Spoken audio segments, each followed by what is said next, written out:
সবাইকে জানাচ্ছি শুভ সকাল। সবাই কেমন আছো? তো আশা করছি সবাই খুব খুব ভালো আছো, আমিও খুব ভালো আছি। তো সবাইকে বলছি হ্যাপি সানডে। তো জানি না সানডেতে আজ কে কী করছো, হয়তো অনেকে ঘুরতে যাচ্ছ, অনেকে বা ঘরে ভালো ভালো রেসিপি রান্না করে এই করছো, বা ছেলে মেয়েদের সাথে মানে টাইম কাটাচ্ছ। তো আমি কি করছি জানো, সকাল সকাল আমার কিন্তু সকাল 10টার সময় হয়েছে, কেন আমি সকাল 10টা থেকে ব্লগটা শুরু করলাম। তো দেখো সকাল সকাল আজকে যেহেতু সানডে, আমি সেরকমটাভাবে সকালে উঠিনি, কারণ সেরকম আজকে সকালে চাপ ছিল না, হাজব্যান্ডেরও কাজ নেই আর ছেলে মেয়েদের স্কুল নেই। ছেলের 9টা থেকে 8 ক্লাস আছে, তার জন্য এত তাড়াতাড়ি উঠিনি। 7টা সাড়ে 7টা 8টার দিকে উঠেছি। উঠে ছেলে চলে গেল 8 ক্লাসে খাওয়া দাওয়া করে। তো এদিকে মেয়ে উঠে ভূতের মতন বসে আছে। তো মেয়ের জন্য খাওয়ার বানিয়ে মেয়ের সাথে একটু খেলা করছিলাম, তো দুষ্টুমি করছিলাম, ওর খেলনা বাটিগুলো নিয়ে নিয়েছিলাম। তার জন্য ও আমার উপর প্রচণ্ড রেগে গেছে। রাগ করে চুপচাপ ও বিছানার উপর বসেছিল কতক্ষণ। এদিকে দেখো আমার উপর প্রচণ্ড রেগে গেছে, পুরো আমাকে বকা দিচ্ছে যে আমাকে গাড়িগুলো দাও। আর এদিকে আমি তো পুরো সকাল থেকে পাগল হয়ে গেছি, কি বলবো, বললাম তো আমার দিন থেকে না প্রচণ্ড শরীরটা খারাপ, প্রচণ্ড মাথা যন্ত্রণা করছে। তাই এক গাদা করে প্রতি 2-3 দিন ধরে প্রচণ্ড মাথায় তেল দিয়ে, তো আজকে ভালো করে শ্যাম্পু করে স্নান করে আসবো। আর এদিকে যেন কি হয়েছে, আজকে সকাল যেহেতু সানডে, আমাদের এখানে প্রত্যেকটা সানডে ভোর 5টা থেকে লাইন কেটে রেখে দেয়, না ঠিকঠাকভাবে কাজ করতে পারি, না ঠিকঠাকভাবে করতে। তাই এখন জাস্ট কারেন্ট তো এখন যাব স্নান ধান করে তারপরে এসে একটু বসবো। তো সকাল থেকে ঘুম থেকে উঠে চলছেই আমার। তো এদিকে দেখো আজকে ছেলের আবদারে তো বানিয়ে ফেললাম ফ্রাইড রাইস আর মাংস।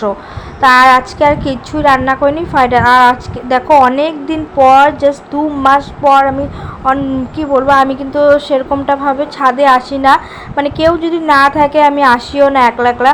আর যেহেতু আজকে ছেলে আছে, আর একলা একলা ছাদে আসতে ভালোও লাগে না। আর আমি সেরকম ছাদে কাপড়ও মেলতে আসি না, কারণ আমি বেলকনিতেই মেলি। তো এখন আজকে ছেলে আছে, তো ছেলেকে বললাম চলো একটু ছাদে চল। তো ছাদে এসে মা ছেলে একটু হাওয়া খাচ্ছি। আর আজকে ওয়েদারটা খুবই সুন্দর, সেরকমটা রোদ্রুও নেই, মেঘলা মেঘলা ওয়েদার। ভেঙে যাবে।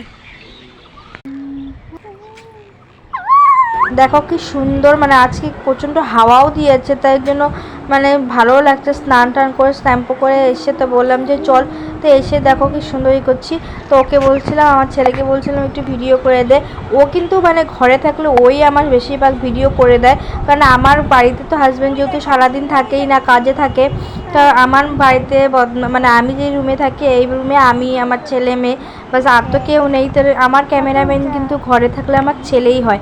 আর আমার ছেলে কিন্তু খুব সুন্দরই পারে ক্যামেরা করতে। আমি তোমাদেরকে জুম করে দেখাচ্ছি, বলবে যে দাও মাম্মা আমি করে দিই। তো ঠিক আছে, ওকেই বলি। এখান থেকে আমাদের ছাদের উপর থেকে সুন্দর দেখা যায়, কিন্তু মোবাইলে ঠিক ক্লিয়ার আসছে না, কারণ আজকে প্রচণ্ড মেঘলা মেঘলা, আর মোবাইলে ঠিকঠাকভাবে আসছেও না।